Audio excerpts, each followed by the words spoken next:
Vzali ste si domov nadmernú záťaž? Spôsobuje vám dlhodobé dvíhanie a presúvanie kníh zdravotné problémy? Máte už dosť titulov, ktoré sa nevedia vmestiť do koženej ani plátenej tašky? K riešeniu vám dopomôže len zo pár klikov.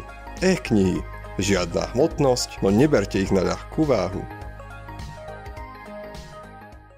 Knižnica od A po Z.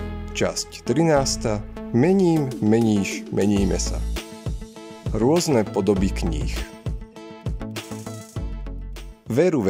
Najnovšie sme dali našu dôveru tiež e-knihám. Respektíve, aby sme boli presní, v našom prípade hovoríme skôr o e-výpožičkách knižných titulov. Pravdaže, každá takáto novinka so sebou nesie rozličné reakcie.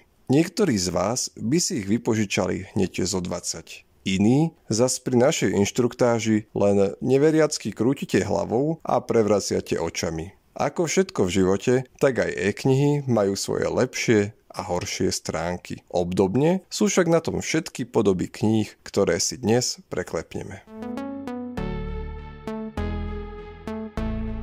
E-kniha. Najnovší knižný model. Výhoda? Jednoduchý prístup, bezváhový stav, takmer neobmedzená dostupnosť. Nevýhoda? Absencia knižnej vône a závislosť na zobrazovacom zariadení.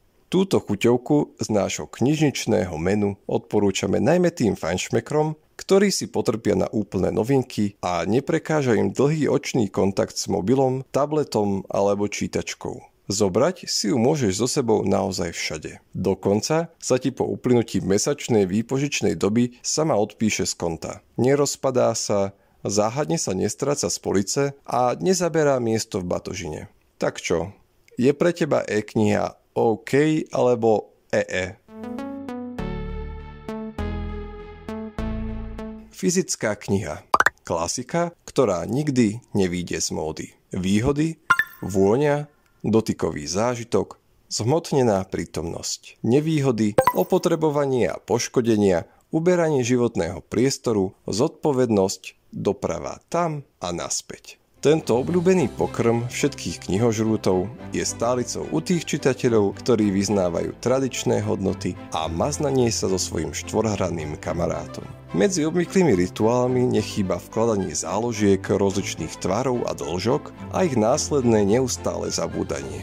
Krásnym bonusom sú návštevy knižnice a prechádzky popri regáloch, v ktorých ťa vždy niečo milo prekvapí.